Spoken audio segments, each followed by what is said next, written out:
Hello everyone, Harger here. What this is a guide to show you how to become an effective mage using Arcane in the arena. I wouldn't encourage Arcane for any ladder except for maybe the 2v2 ladder because Frost is better for crowd control. So you might want to have that when you get up to the 3v3 and 5v5, but for 2v2 I find the burst damage of Arcane really effective. So first we're going to discuss where to put your talent points. This is kind of obvious, putting 5 points into Arcane stability. There won't be any pushback while casting your Arcane spells, and since that's basically all you're going to be casting, that's important. Putting some into Arcane concentration might seem weird at first, but because it's more of a PvE type of thing to save mana. But if you combine it with Arcane potency, then you'll be getting more crits if that activates, and then therefore doing more damage. So that helps, and that's probably the best place to put the points. So we'll put 5 points there. So next we're gonna put 1 point into focus magic. This is optional depending on who your partner is. If you have a partner that you plan on staying with for a while, then and it's a caster, I suggest doing this. But if it's a melee, I wouldn't do this obviously because that's not going to help you. So I'd save that point for something else. But since I'm not sure who my partner is going to be, I'm going to keep it safe and put 1 point into that. So next we're going to put all 3 points into spell impact.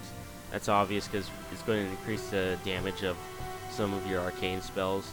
And then these next 2 points I'm going to put into magic absorption because it's going to increase your resistance to all magic by 80, so you'll resist a bunch of caster spells by a little bit, but that'll help.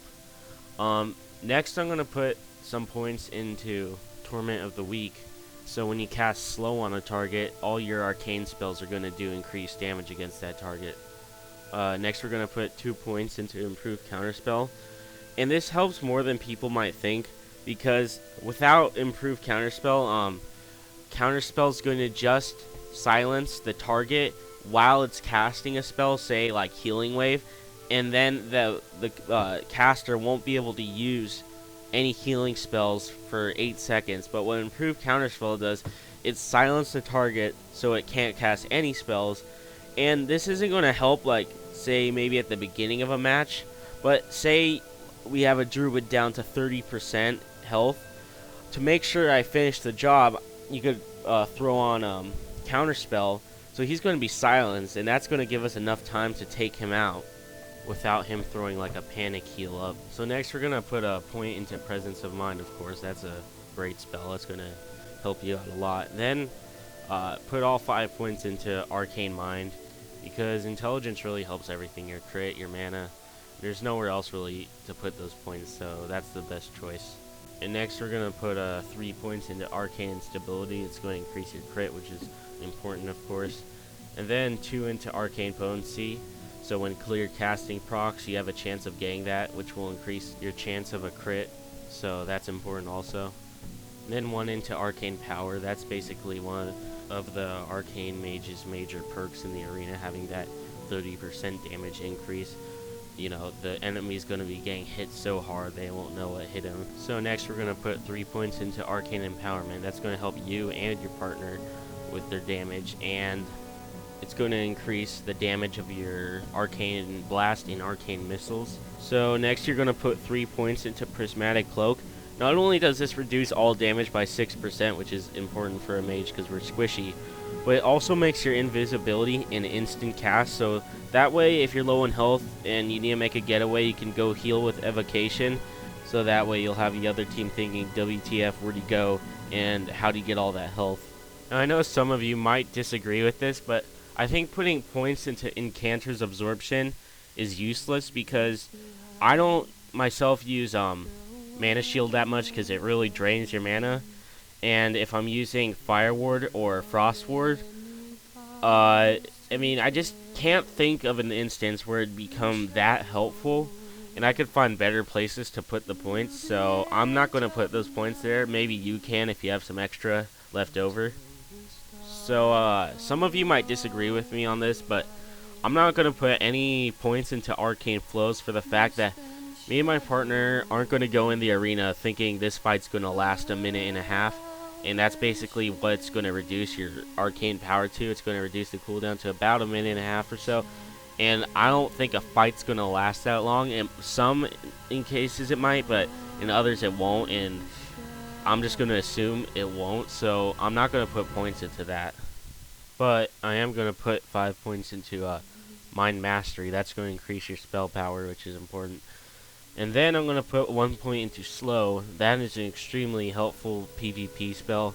Reduces their movement, their ranged attack speed, and casting speed. So next we're going to put 5 points into my favorite thing on the Arcane tree, Missile Barrage. That thing's a beast, and it procs a lot, and it does a shitload of damage. In the arena, it's helpful, especially if you have arcane power and a couple of trinkets to go along with it.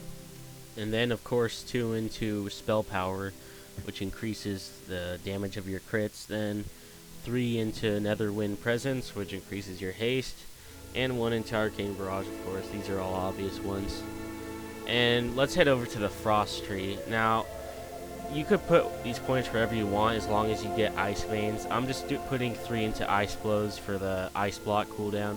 And then I'm not going to cast Frostbolt, so I put 2 into Frostbite in case I ever use Frost Armor. And then I move down, and I'm going to put 3 into Precision, because I'm not sure what the hit rating cap for the arena is. But, you know, I'd rather be safe than sorry, and since pretty much all arena gear for casters has no hit rating, that might be important to have. And really, there isn't anywhere else to put it, so why not put it there? And then I'm going to put 2 points into Frost Warding. The reason I do this is because that could come in handy, and like I said, there's nowhere else to put the points. And then, of course, we put 1 point into Ice Veins. Now we head back over to the Arcane tree. I have 4 points to spend. You may have more or less depending on whether you've been following my tree or changing yours up a bit. But I'm going to put 2 points into Improved Blink. Now what this does, it reduces the mana cost of Blink by 50%, but it also reduces the chance you're going to get hit by all attacks by 30% for 4 seconds after using Blink. And trust me, that comes in handy in the arena. Now my last 2 points, I kind of debated where I should put them. I thought of putting them into Spirit of Mind so I could get that extra spirit, so when I use Molten Armor I'll have a higher crit, but really no PvP gear has spirit for DPS casters, so I thought that might be useless. I thought of putting it into Arcane Flows, but I explained why I shouldn't earlier. I started looking at Arcane Shielding and I thought, nah, too much of a mana drainer, screw that. I don't need the extra hit rating from Arcane Focus. And then I started looking at Arcane Fortitude, and 150% of your intelligence going towards your armor isn't going to help you be less squishy, really. So as you can see, I put 1 point into Arcane Attunement, and I was looking around thinking, where should I put this last point? And then I decided to finish Arcane Attunement. And the reason I did that is because it increases the range of your arcane spells by 6 yards, and increases the effect of Amplify and Dampen Magic, which comes in handy in the arena if you think about it. Okay, next we're going to be going over Glyphs real quick before the video goes over 10 minutes.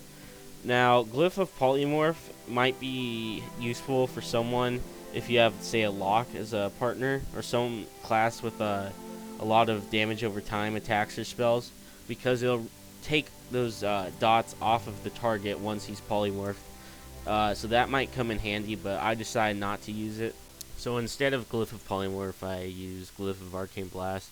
So I'll have extra damage while casting Arcane Blast. Pretty simple. Now next is Glyph of Evocation. Now this is probably the best PvP glyph out there for a mage. It makes your evocation spell not only restore your mana, but also restore your health, which is crazy because if you cast invisibility and go to the other side of the arena, use that, you'll be back up to health, which is pretty awesome. Now last but not least is Glyph of Ice Veins. Now when Ice Veins is activated, it'll remove all movement slowing and cast time slowing effects. Now this one I'd say is optional. I chose it because it's made for PvP obviously, so What you put there is your own option, but that's what I chose. Part 2 is going to be coming up in the next couple days. It's going to be um, what enchants, gems, and just some tips for you. And I'm going to show you some real-time footage of me in the arena. So look forward to that. Subscribe if you enjoyed my videos, and peace out.